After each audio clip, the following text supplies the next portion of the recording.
Hey guys, how's it going? Today we have a different session. Today we're going to do something different.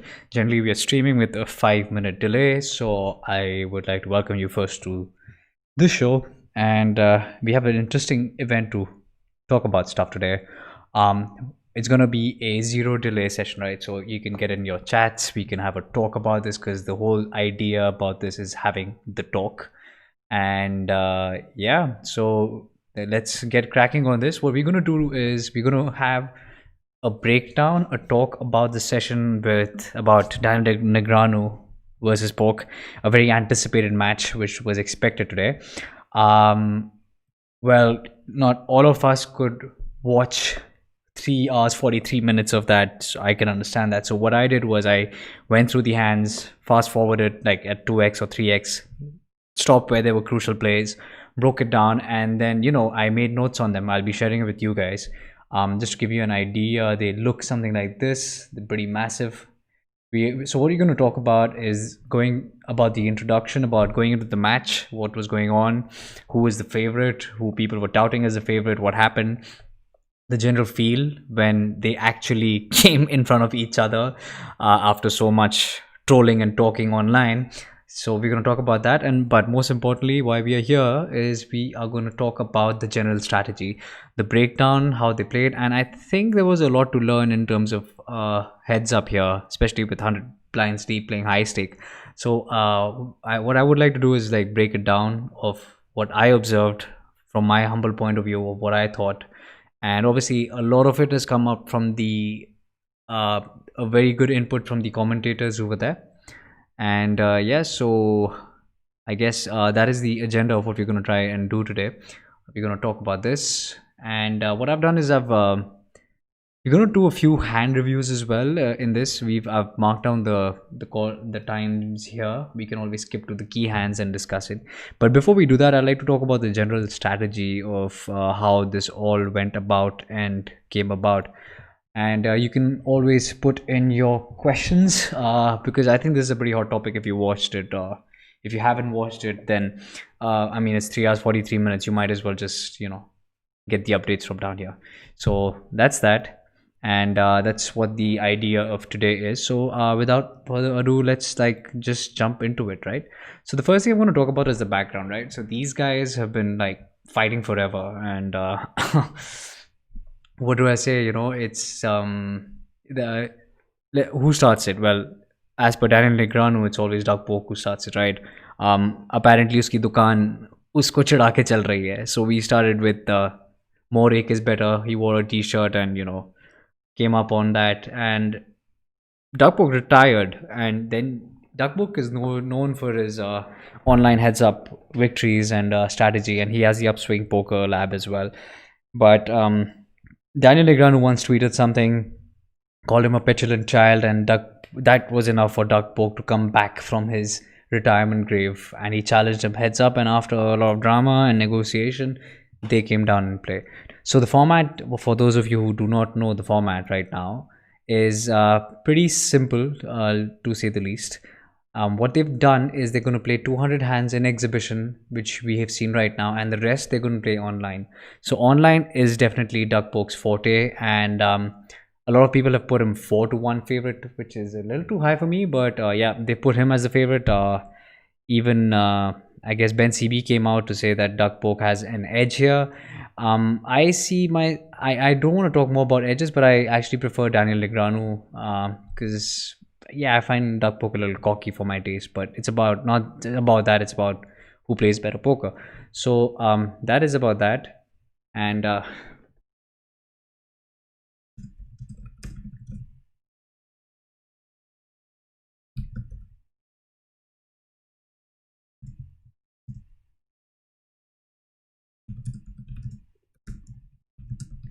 so yeah, I mean that is basically what we're going to talk about. I'm just going to share a few notes that I have, and hopefully I thought streaming here would be better because I'll be making an edit later, but might as well just talk about it in a podcast kind of a thing. So yeah, Doug Polk favorite going into it, heads up because that's his forte, and then we saw a very calm and composed Daniel Negreanu.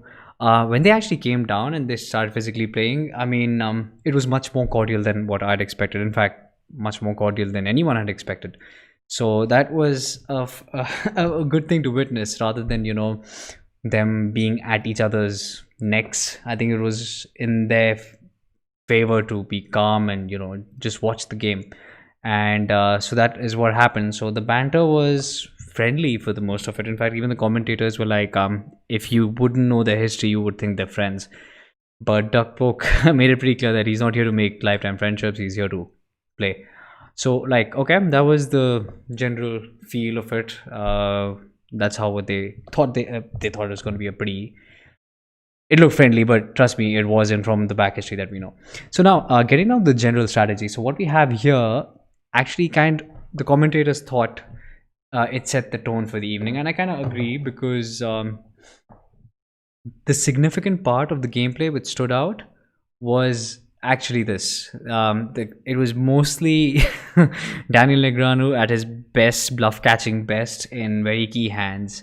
And I think Duck Poke was a little tilted towards the end. We'll see what kind of hands. But there was a lot of nuance play in terms of a value betting versus bluff catching kind of a strategy. So Daniel Negreanu, for the funniest thing, hardly bet any turns, even his strongest hands. It was a very passive controlled game from his end, apart from the one hand, which I think was a great build up, which actually shows how nuanced he was and in control of the game. So hats off to him for that. Moment. All right, just to get your chats in there. Okay, so yeah, for the most of the game, the blinds were 200, 400, and 900 was the standard open, or 1000 was the standard open for either one of them. Majority of the hands saw pot controlling with an ace or a king high, playing and checking down all the way down to the river. So that makes a lot of sense, because any pairs or any Broadway cards go up in value, and suited connectors and all go down in value when playing heads up. Not that suited connectors won't be played. They will be played pretty frequently. The reason being, you've got to widen your range and you can't fold too often while playing heads up. But that being said, the ace X and the king X and the Broadways go up in value, so you would see the players playing them a lot pre-flop. So that's what happens. However, post flop there was a lot of pot control, and obviously they did pick up a few spots to bluff the pot on the river, catch each other with small pairs and medium pairs, and all that play was there for the most of it. It was a very controlled kind of a situation where they played their aces and king highs all the way down to the river by mostly checking it down, and standard raising for strong and marginal hands. So what that meant was, even what they would be clearly be playing sometimes would be for the mid pairs, or there would be a flush, 3 diamonds on the board, and they would play for the 2 pair versus the flush pair. They would try to bluff catch each other a lot. So the theme of the evening primarily was bluff catching, and I guess nobody does it better than Daniel Negreanu in this spot. Not to mention that Doug did get away with a lot of good bluffs as well, but Daniel got away with a significant bluff with the king 9 offsuit, which is a hand we'll discuss, because he built up to it. And obviously Daniel in the last half, did a lot of good bluff catching, so as to say. Yeah, and that got him a bulk of his pot. And how that can be seen is that towards, say, an hour to go, Daniel wasn't that up. He was marginally up, I think $10,000 to $15,000, and at the end of the night he was 117k up. So that is a testament to say a lot of action went down towards the second half of the game. So yeah, that was that. And what's the moment? We've shifted to the wrong screen. So yeah, just to give you some entertainment as we're getting into it, right? This was the first hand of the game. And on the river, what happens is, let me just play it out for you.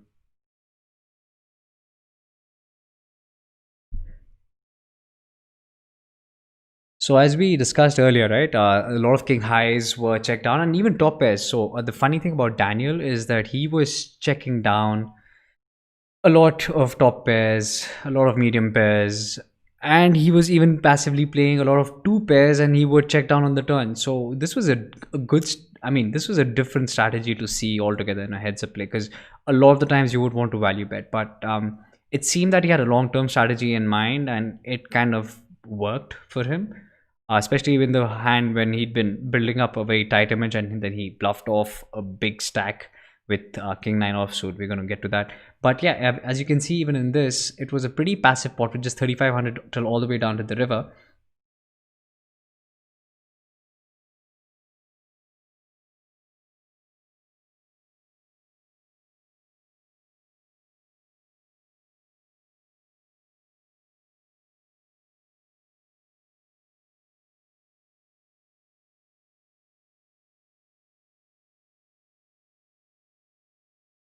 So what happens here is, Daniel just he's been playing passively. As you can see, the pot was very small by the time they got to the river, and in a way, he was encouraging Doug to bluff. And Doug does have a lot of bluffs in his play, and he encouraged them. And so he wouldn't, like, after tanking a bit, he calls his hand, he takes it down, and this was probably the first. Yeah, it was the first hand of the game. So excellent gameplay there, and that kind of set the theme of how Daniel Negreanu was taking it forward. Right. Just a moment.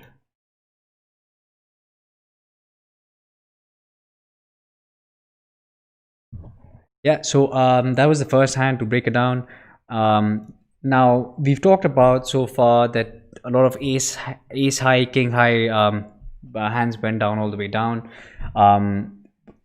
There were a lot of junk hands which were folded, like so the broadways, if somebody had a broadway, they would generally play it. I think borderline would be queen 6 suited or queen 7 suited that was played. The low hands, as they go back in value, even 2 3 even suited, go down in value a lot. So yeah, I mean, those were skipped out and those were folded pre-flop, and most of the hands, like I said, were checked down, occasional small bluffs. The first quarter of the game was fairly passive, I was saying, with not value betting the top pair much for Daniel Negreanu. He seemed calmed and composed, and Doug was more chatty. I mean, Daniel Negreanu is a chirpy guy generally on the live tables. He is the one who talks more. So not to say there was not any banter, and Daniel Negreanu stayed quiet to the talk from Doug Polk, but it was still more controlled than he usually is. You could see that restraint in him. He would be polite enough to talk and engage in the conversation, but you could see that rare restraint in him, and he was playing his game. And also, guys, what is to be noted that I think for 3/4 of the first half of the game, there was a very low frequency of 3 bets. So there were hardly, I mean, next to nothing in terms of 3 bets. The first 3 bet I think came on even a bit later on, but yeah, next to almost nothing, which changes towards the end. So I will dive into that later. Also, another strategy which was used by Daniel Negreanu was, no matter how strong he was post flop, or if he missed, or if he had draws, he had this tendency of betting small.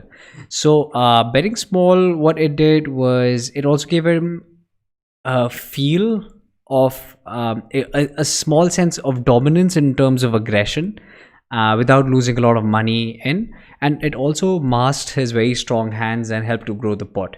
So he used that very, very strategically. He used it very, very consistently, and I think it did a great job masking what his hand was, because a lot of the game that happens heads up happens on the turn and the river, right? So knowing that these are two professional players, two aggressive players, they know their game, they know their shit, so as to say.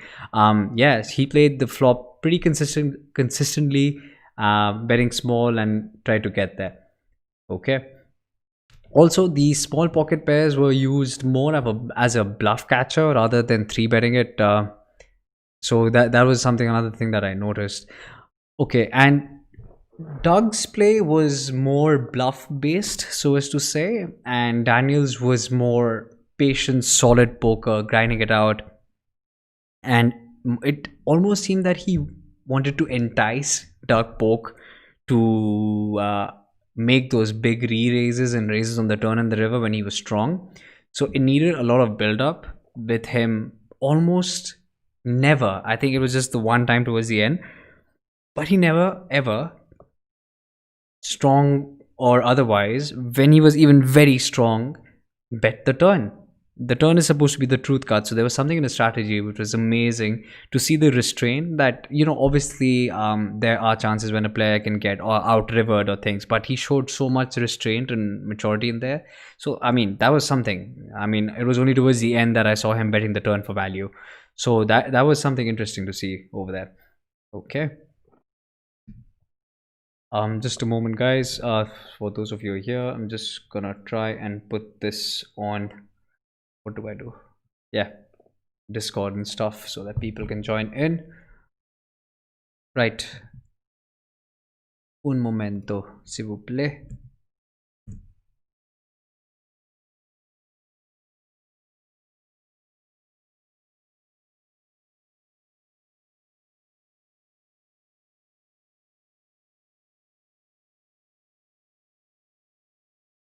Right. So, what were we talking about? We were talking about that. There we go. So yeah, Doug Polk was more reliant on, say, a bluffing kind of a thing, and not that he did a bad job, but picking up which spots to bluff and which not to actually didn't probably go his way.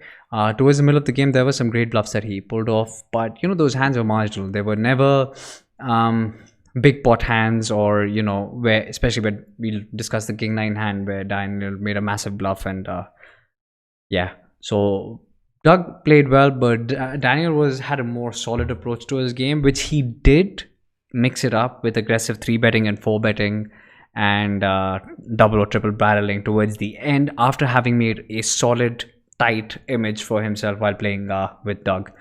And I think Doug even tried to do the same at times, where he had trips on the river and then he just checked it, trying to do the same what Daniel was trying to do to him in terms of wanting to bet out, and then he would bet big, things like that, but that didn't work out for him. Another thing I noticed in the gameplay was, even in their fun banter and things, there was a time when Doug Polk had aces and he raised and Daniel just folded pre-flop, and Daniel was like, aha, look what I had. Oh no, I had aces. So, I mean, that was supposed to be taken in a friendly way, but that's fine. But Daniel did not do that. Twice when he had kings and he raised and Doug just folded, he just mucked his hand. So that kind of shows some maturity also towards the mindsets of an older player and a younger player. And yeah, they say that Daniel is 40 something, Doug is 30 something, and Doug has youth on his side and things. But the thing is, if you look at Daniel Negreanu, even though he's been playing for 20 odd years, right, he has transformed with the times. He's not like the old school only, right? He started playing and beating people like Doyle Brunson times, right? He's played with the old school, but he hasn't remained the old school. I mean, vegan, first of all, then he's become a fitness buff, transformed his life, and always starting in the community. So, that kind of feel like the essence of thing it shows in him.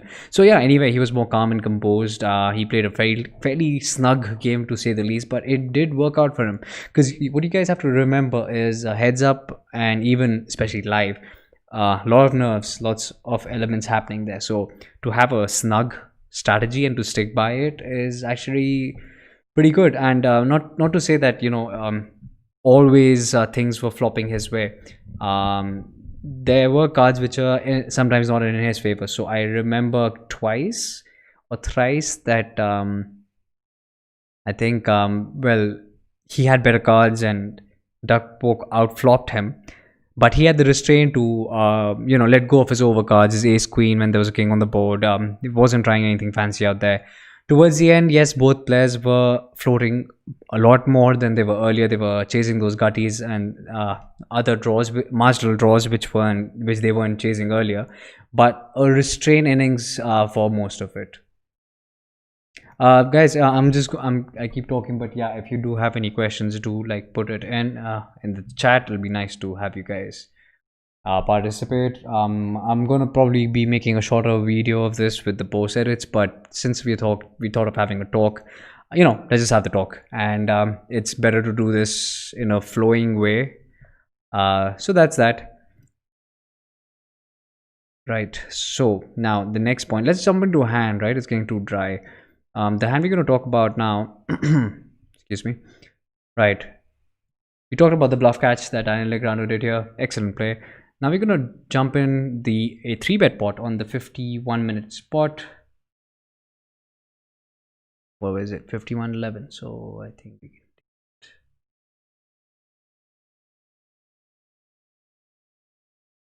Right, this was an. All right, here we are.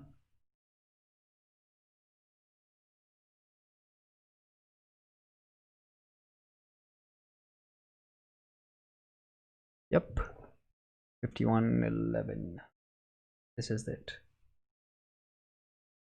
Yeah, sorry guys, it takes a while to get it on the right spot.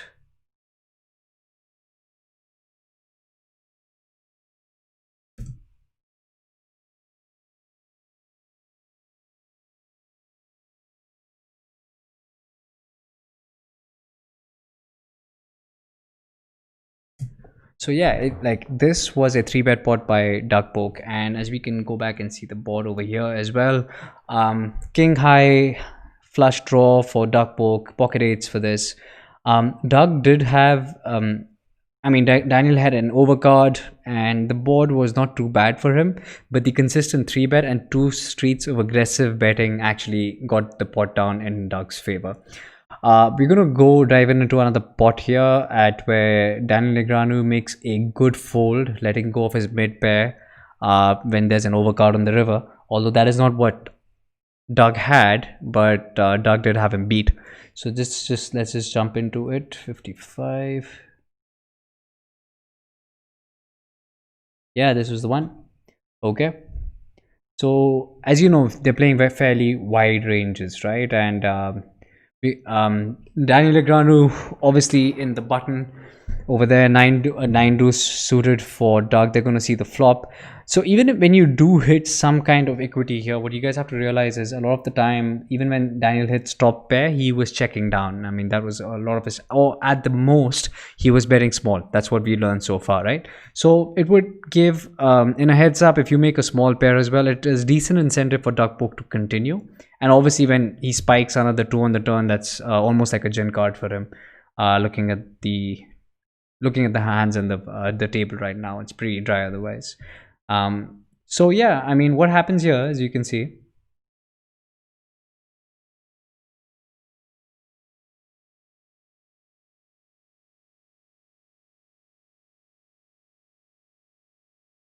so here he goes through the whole formula thing and he lets it go. And another, I think a good card here is the ace, that actually kind of saves Daniel, because he could have a lot of ace x's in his range, and when he hits that, he's probably going to try and get some value out of him.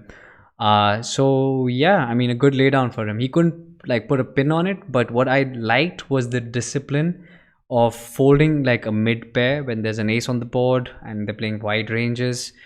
You have to remember, one person could always spike the odd 2 playing king 2 suited or queen 2 suited. Ace 2 suited is also one of the candidates. So yeah, a good laydown by him in this spot. Okay, glad to see some questions are coming into our chat. Just give me a moment. So I think okay, cool. Oh, which big tournament? Okay, let me just see. I don't know why I can't see the users, but yeah. What are your thoughts on GTO overall? Would you agree that Polk is going to pull up the GTO truck, roll over the fish once they get online volume? That is a very good question. I don't know why I can't see your name. I can just see it as PI. Okay, please tell us about the mega tournament on Poker Stars. I do not know about that yet. Okay, goodbye. Okay, I hope you come back, Rupesh. So thanks for tuning in. And the question about GTO. Okay, right. GTO by definition is playing in such a way that you play optimum, right? Essentially, just by the term, GTO is the opposite of exploitative. And yes, when the volume does come in, the question of GTO comes in, right? Because right now it's a very good question, guys. Why? Because what you just saw was what 200 hands live. They are going to switch over to online. That is going to be the bulk of it. Okay, PI. All right, PI. Bye. So that is going to be the bulk of it. So I although I'm excited, and Daniel had a very good start, he played well, and the cards fell in his favor, but he did play well as well. But Duck has been touting that, and the experts have been touting, and everyone's been touting that Duck Poke is the online expert here. So, yeah, but I still think that exploitative is the way to go here, because if you play fairly GTO and the other person plays GTO, right, you're at loggerheads. There has to be an exploitative edge here. I mean, from what we've seen in terms of what they've played, even though this so far today, this is a very small sample, right? I think exploitative had a majority play rather than GTO. And I think with these guys, that is going to be the way. But yes, an absolute cracker of a question that will Doug Poke pull up the GTO truck and roll all over Daniel Negreanu, or with the speeding old man actually speed past the truck? So these are the two metaphors that were happening during the game, ladies and gentlemen, today. So basically, whenever Daniel was bluffing and Duck Poke caught him bluffing, he would say, then Daniel would say, "Oh, you caught the old man speeding." And no mention of the truck though, but yeah, the Duck Poke about saying that he's going to take the metaphorical truck and roll all over Daniel, but that was not the case. However, I would like to make a point though, guys, that a single buy-in today was $50,000, and Doug was down $117. That's 2 point something buy-ins, which is actually in retrospect not bad. That it could have been much worse in terms of going under. In fact, it was a very controlled game towards the end. I think that's when Doug really bluffed off a really big stack where Daniel Negreanu had trips, and then he got tilted and he lost something more. So yeah, I mean, he got a little tilted there. Maybe it was the live thing or whatever it was, but the majority of the game is still left. But I'm glad it kicked off in this format, man. It was excellent graphics, excellent commentary, and the works. It was pretty phenomenal, I mean, to say the least. So yeah, I mean, this was the hand we discussed. We're just going to jump back into the strategy bit right now, coming on to the next hand as well. Okay, so yeah, there were we chose two spots where I think Doug Poke decided to be too nitty. So for a guy who relies mostly on his strategy was a lot of bluffing, as we could see, and he did get some of them through. Value betting is something I don't think you can get away from by like not doing it. So there were a lot of spots where Doug Poke, he had a strong hand on the river. He was out of position and he checked, where I think he could have value bet. I think let's just jump into one of those hands. Just have a quick look. Okay, 1 minute 06 45. Yeah, this was it. So all right, look at this.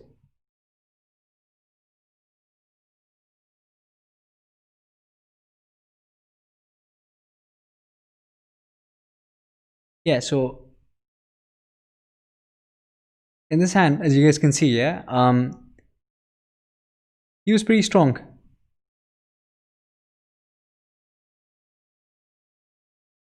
Yeah, here you go.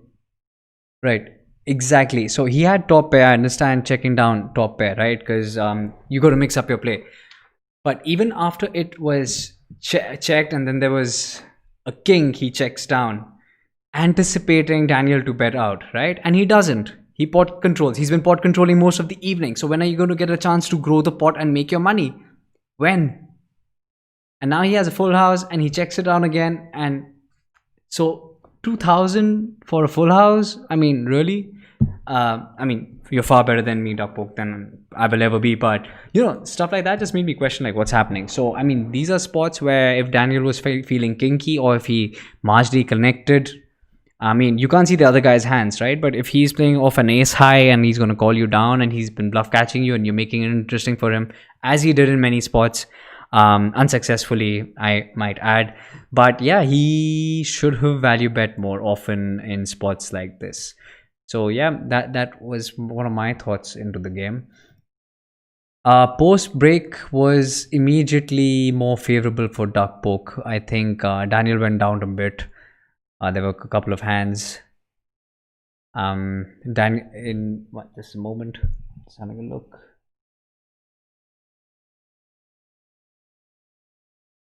Another interesting pair, I think, somewhere like at the 1 hour 40 minutes, that's like halfway through. I think it was one of the. It was a good pot. I mean, it. I think the player Daniel Negreanu was under. He lost like $10,000 in that hand. I think. Let's just go into that hand. It'll be an interesting study for us, and we can go through it at the 1 minute 39 mark.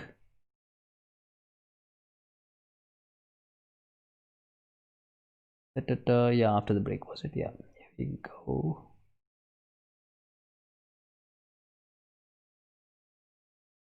Yeah, this was it. So an interesting hand, which I guess I don't know if Daniel marked or not. I'm just gonna have a look.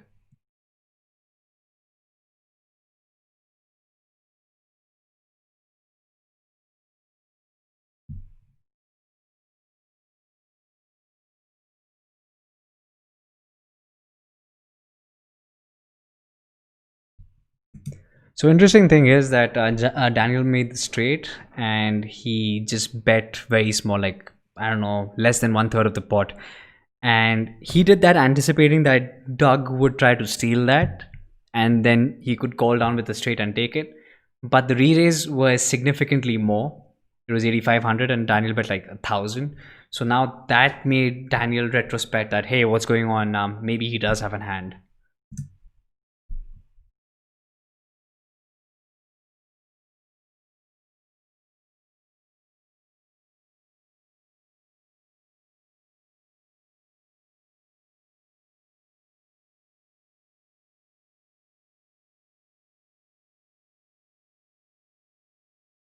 So you know what I love about this man is his thinking process. He was like he was acting as if he's in that movie Minority Report. He gets all the options in front of him. Okay, it's on this.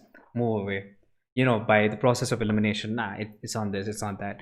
So you could like I like how he visualizes his thinking. It kind of helps him give a structure as well. So I mean that's how it's a process. You can sometimes just see it happening visually. So that's a treat to watch.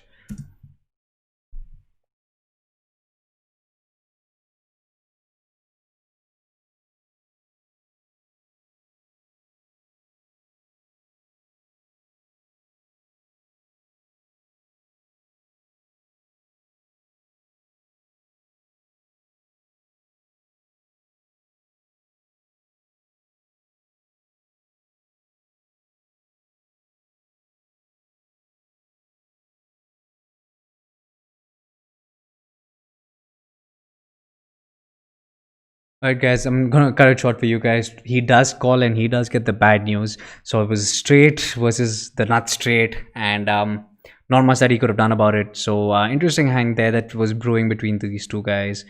But like as Daniel said in the clip later on, he would have lost a lot more money on that, right? So I guess his strategy of I might be wrong here, but you know how he was controlling the pot throughout everywhere until he was like fairly nutted and he just had to call down. Yeah, you could see that restraint that he didn't want to be in a position of getting coolered, so as to say. But yeah, I mean, he did bring on a lot of bluffs from Doug Polk, and he did call them. Not all of them were easy, but yeah, for the most of it, that was that. Moving on, guys, in terms of back to the strategy of the game. I think there was another nit play that I wanted to pick up, no? Okay.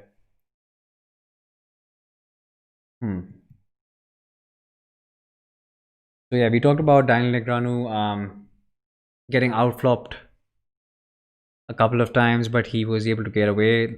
Example being he had the ace queen and Doug Polk had the king jack. It happened a couple of times, and Doug Polk snapped a king, even though Daniel had like a 1 over, and he could have chased that. And especially heads up, you know, when you're ace high and your opponent makes a bet, you at least go a little deeper and try to investigate. So he let go without losing much.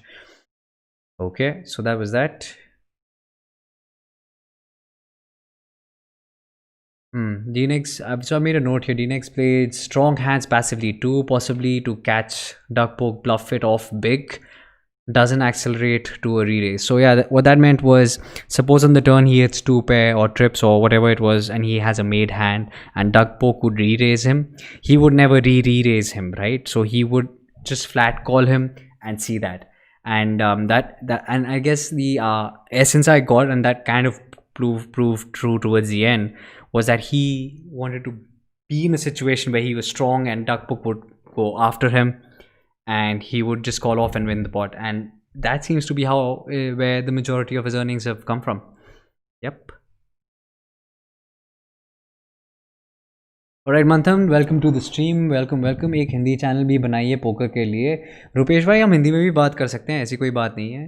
मंथन कैसे हो, एक दूसरे की बात हो गई. हाँ, ये भी बात कर सकते हैं. Let's switch over to Hindi for a while. I do not mind. थोड़ा सा टफ होगा बट एडजस्ट कर लेंगे, क्योंकि पूरा गेम आप इंग्लिश में सोचते हो ना, तो थोड़ा हिंदी बोलने में प्रॉब्लम नहीं है, थोड़ा एडजस्टमेंट करने में प्रॉब्लम है दिमाग में. तो इट्स लाइक सेइंग कि एक इंग्लिश की स्टोरी हिंदी में पता हो types, but we'll try and do that, कोई बात नहीं. So हाँ guys, another thing we were saying about, we were talking अभी, sorry, हम ये देख रहे थे कि डकपोक ने बहुत स्पॉट्स में जहाँ पे वैल्यू बैटिंग करनी चाहिए थी, हैंड्स बनाना चाहिए था, बहुत निटी खेला. तो एक और हैंड ऐसा था, अभी हम इस स्पॉट पे जंप करने वाले हैं. 211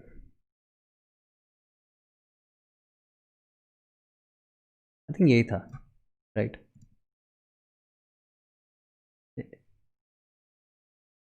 So in this spot, clearly with the top two pairs, right, you would want to see a river bet.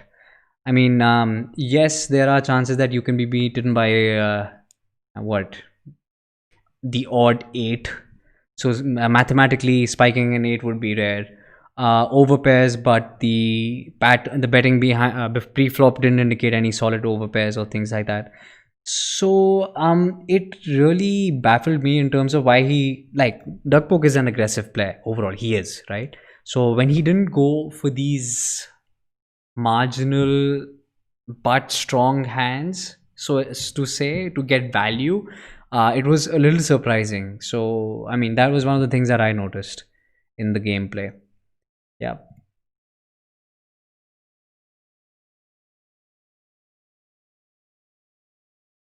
I guess the overall strategy, what I could see with both these guys, were they were playing small ball here and there. That's what they both play, right? Raise, bet, check, bet, that kind of a thing, or check mostly. But for the essence of it, you can make out that what this was building up to was for someone to have a powerful mate, for someone to have a strong hand, and then somebody to have an even stronger hand, and that's when shit would go down. So that could be felt in the essence of the entire game, right? So the majority of the hands were played in a fairly passive way. Another thing to notice was the button played very, very wide, and almost, I think I didn't count exactly, but there were almost no limps on the button, almost. So yeah, it was raise or fold. Yeah. So coming down to that, yes, not too aggressive throughout the thing as it could have been. They were both grinding it out, and patience was definitely a virtue as we are as we're going towards the end or the second half of the stream. As you can see, Daniel Negreanu was almost up to 30k when he was at the 176 hands point, right? So when 176 hands were down, he was around 30k, and you can imagine just towards the end of it, he went all the way to 117. Another thing to notice, guys, is that the 3-betting frequency actually went up towards the end, and even 3-bet calling. They were raising pretty wide 3-bets, and they were calling pretty wide. And so for that, I have a treat of a hand I think I can jump into right now. Shucks, where's it? 1 second.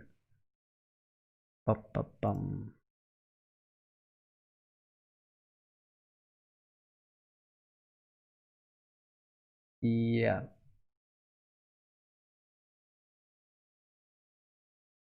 No, this is not it. Okay, so yeah, the hand I was talking about, the cracker of a hand, you guys have to know. So Daniel has been playing fairly passive, fairly solid, where I told you he hardly even bet out turns where he was solid, right?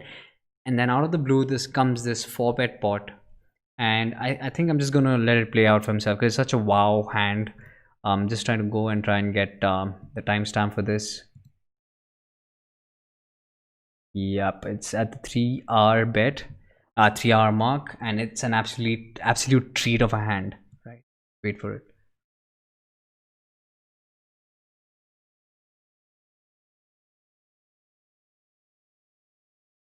This hand is worth seeing from the start because, yeah, here we go.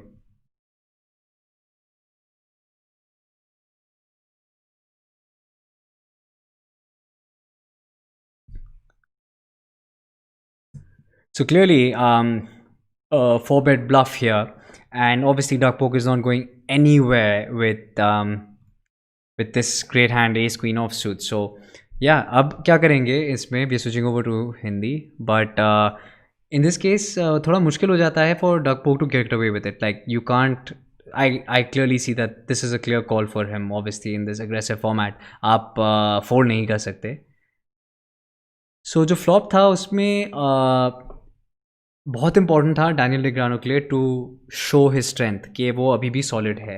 And in this case he bets 4,000 into a pot of 23,000, a little less than 1/6 of the pot. तो हाँ, he bets it out to convey his strength that he wants to grow the pot, कि मेरे को pot और बड़ा चाहिए, मेरे पास बहुत सॉलिड हैंड है और ये कुछ भी रेप कर सकते हैं. पॉकेट किंग्स, पॉकेट क्वीन शायद नहीं क्योंकि एस एंड क्वीन ब्लॉक करते हैं डग, बट एक बहुत सॉलिड रेंज वो कर सकते हैं रेप, इवन पॉकेट जैक्स और पॉकेट टेंस. तो he calls and Doug obviously flats that hand. He is not going anywhere with the ace queen. The 6 of hearts is not much of a hand which affects anyone's hand strength. As you can see, आपको दिख सकता है कि ज़्यादा कुछ वो नहीं है अब तक. अगर डैनियल अगर ये देखते हैं कि क्या करते हैं आगे.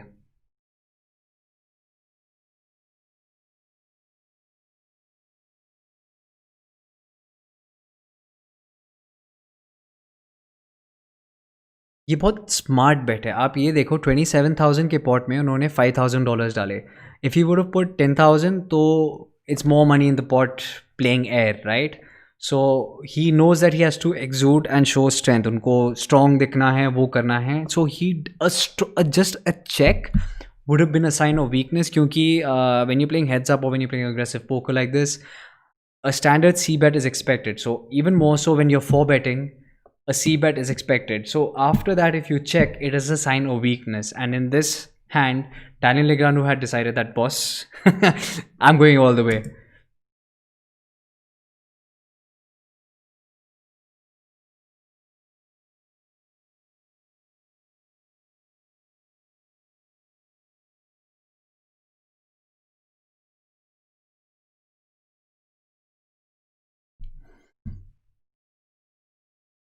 Okay, ladies and gentlemen, this is a pot for 38,000. Daniel Negreanu's stack size is 34,000. Well, the stack to pot ratio is less than 1. So what are you going to do? You do not have much of a showdown value. Someone's called a 4-bet, what's it called? Your 4-bet. The minimum he has, the minimum, absolute minimum he has is an ace, which beats your king high, right? What do? Well, you've 4-bet the pot initially. You've shown aggression on the flop and the turn. You've been repping high. Your stack to pot ratio is 1:1. I mean, this is a classic all 3-4 techs for a 3-barrel bluff, right? So he's not, if his stack was say another 100,000k, right? If he had another 100,000k behind, there could be an argument for checking it down, but he doesn't. And guess what?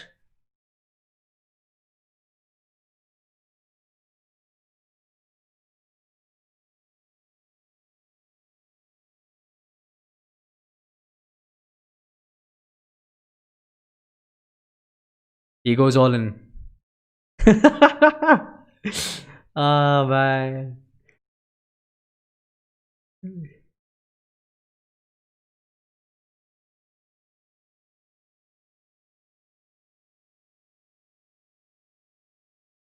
Old man speeding.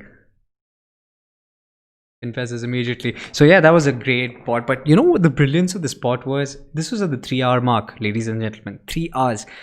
मतलब 3 घंटे बंदे ने buildup किया था. वो मतलब turns तक check कर रहा था जहाँ उसके 2 पेयर थे, and there was a flush draw on the board. मतलब he was building up a tight, snug image and just capitalized that in that one hand. So brilliantly played there by Daniel Negreanu. What a treat of a game to watch. So yeah.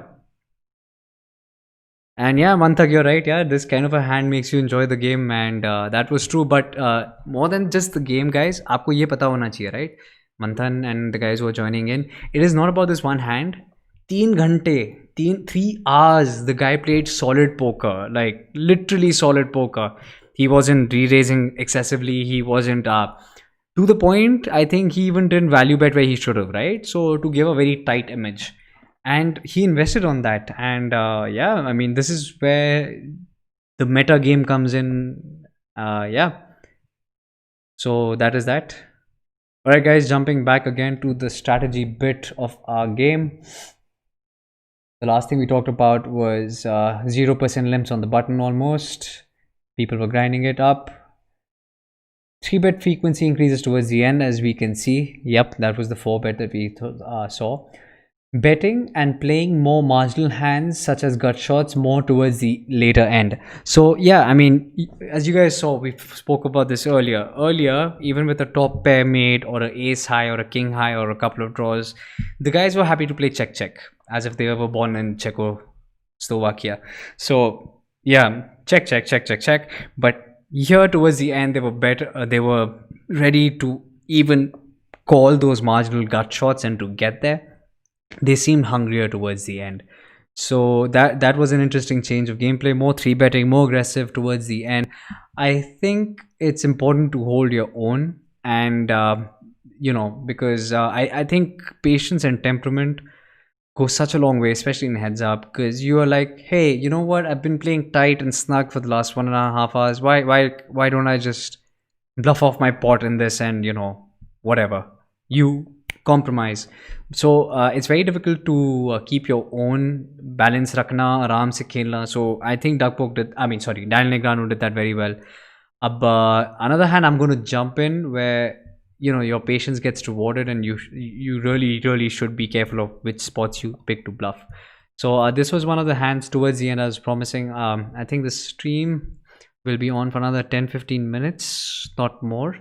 So yeah, I'm just gonna be going the last 2-3 hands. Okay, so we're going to talk about the later hands that made a big difference in the stack size of Daniel Negreanu. Just a moment.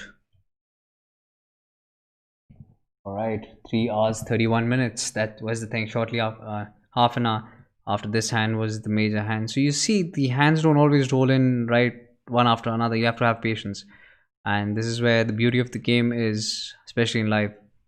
All right, here's the hand.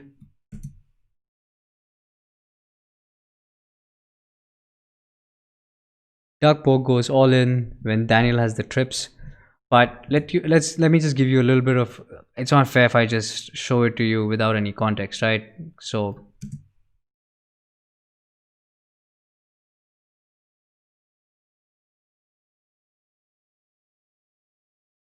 right, this was the previous hand. I'm just gonna fuss. Just trying to get the pre-flop action for you guys.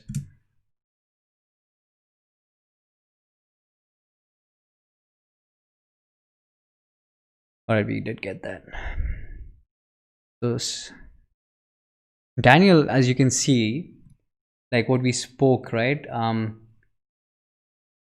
We are in the last 7-10 hands, and he has the lead. I think psychologically he picked up on that. He picked off on that he's ahead, and he should try and exploit that and play wider and mentally screw with Doug. So you can see him 3-betting with 10-6 suited, which is not like a very great hand.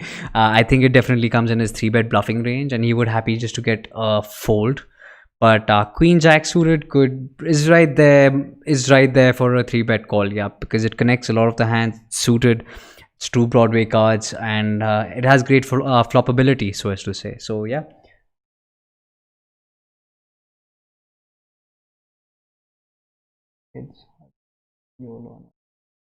Fold. All right, sorry, I was just trying to read in some chats. So yeah, going back to this hand, 10-6. Doug flats. He wants to see the flop.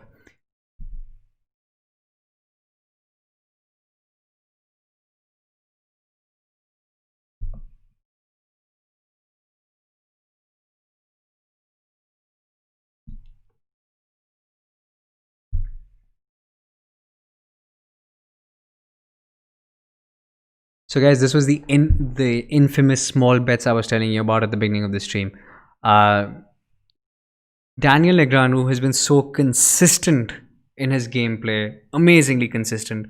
So he 3-bet, and mostly when he would bet the flop, he would bet small consistently in his marginal hands, A-side hands, I mean Broadway hands, even where he misses and he wants to float. He has been consistent. It's not that if trips aa gaya to bada pot karo. He knows who he's playing, right? I think disguising your hands, अपने hands छुपाना बहुत important होते हैं in this situation. And because the man you've been playing for the last 3 bloody hours, right? He's been consistently betting $1,600 in a pot of like say 9,000, right? He has been consistent. So the other guy would not suspect that, oh damn, he must have spiked a 6 or a king. Like you said, it's the pricing that keeps you engaged and consistent. Yep, consistence.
So in this spot, Doug is trying to put the pressure back on because the turn is known as the truth card, and he's trying to put pressure so that if Daniel Negreanu did float the flop and he didn't have much, and he suspected he wouldn't have much, so yeah, he decided to raise, and Daniel just calls. I love this. He doesn't check raise because, ladies and gentlemen, what you got to know, which I learned the hard way, right? When you have a strong hand, you want the villain to be engaged. You want to see him on the river.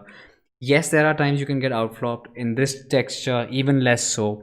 But there are places, but eventually if you want to make more money towards the end, you're gonna want to, keep him hanging around. You don't want him to leave and get scared. So like the next time you flop trips on the flop or the river and you're check raising, remember this advice. You would want the guy to hang around longer.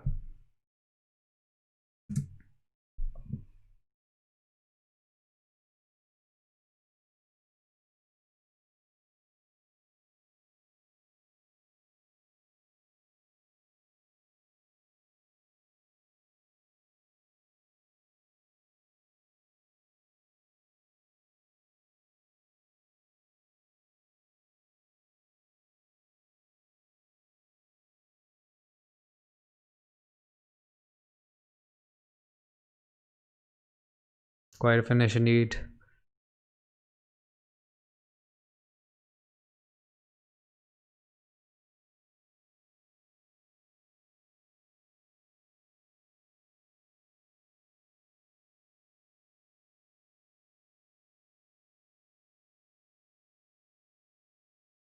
So I love this bit, right?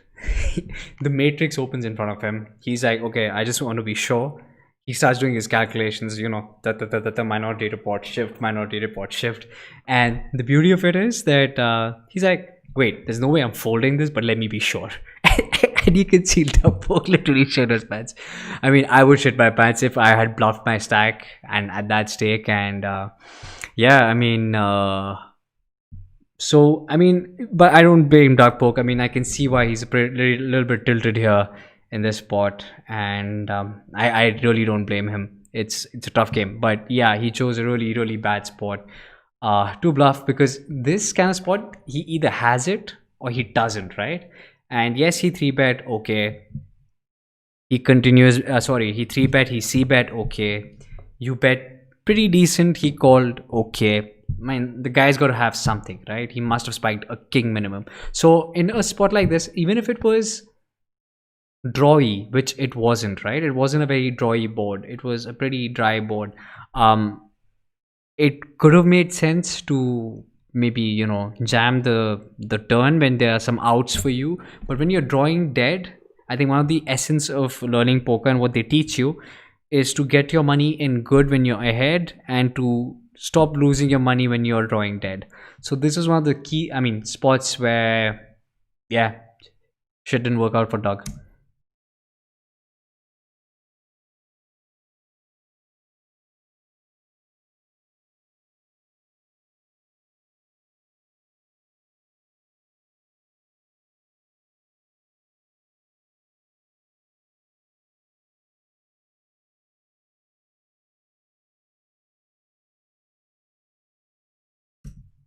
So yeah, I mean, patience comes in, right? Manthan, you're right. That is where patience really comes in, and yeah, I mean, so the whole thing about being patient and keeping your calm and not spewing off chips towards the fag end. So guys, we all have been there, right? When you're losing in a session, you want to make back that money quickly. I think that was that kind of a thing that came over Dark Poke. We've all been there. I recognize that. You play more aggro when you're down more, because you want to make up for that money more. And why wouldn't you want to? Especially you know, you're on TV. It's like 190 hands down.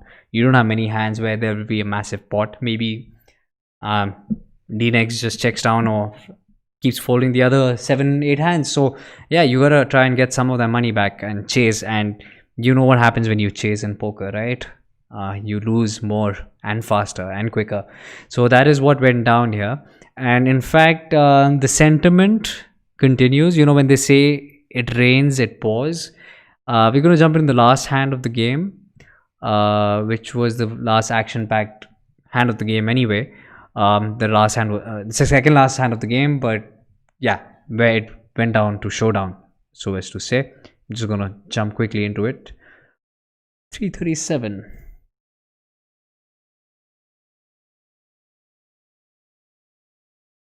Alrighty then, where are we?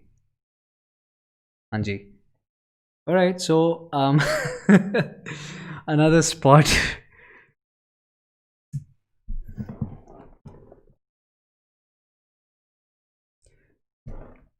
So here you can see the pot is still relatively smaller for the blinds that we have here, um, in terms of the previous action. And yeah, it's only fair that I show it to you.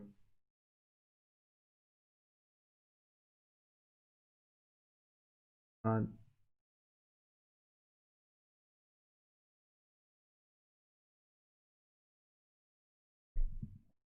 all right, bet call on the flop.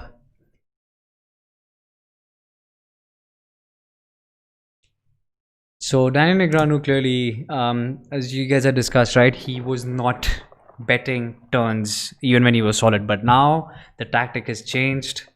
You can see he has the two pair and probably the higher two pair. It's rare that he would be beaten off by a worse by a better two pair. So yeah, he bets for value. He increases the pot as he should.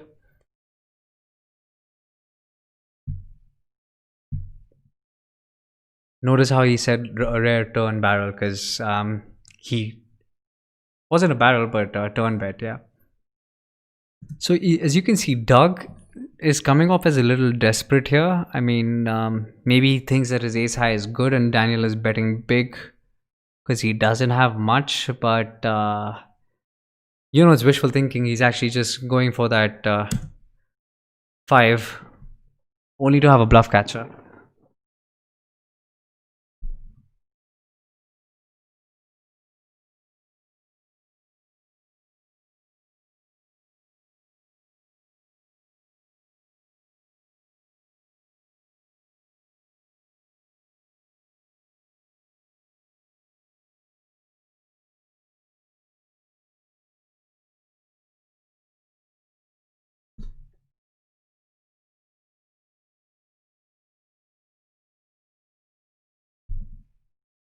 So usually Daniel doesn't take so long. I mean, he generally bets out.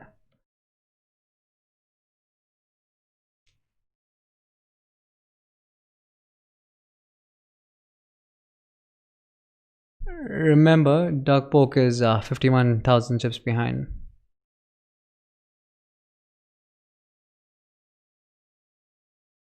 That's true.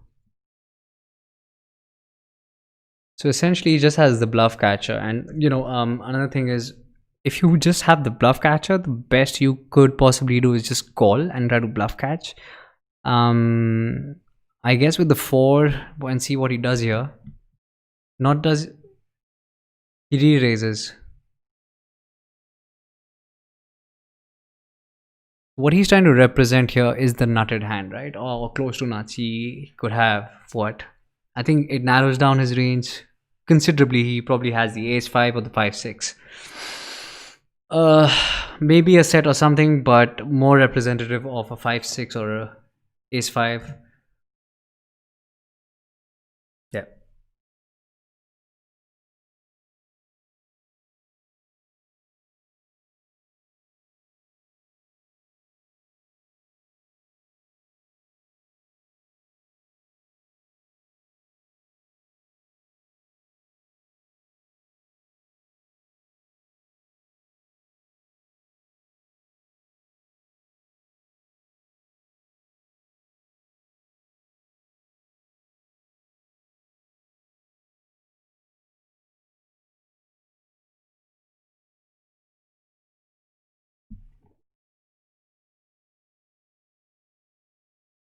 So guys, yeah, I mean that was pretty much the essence of the game.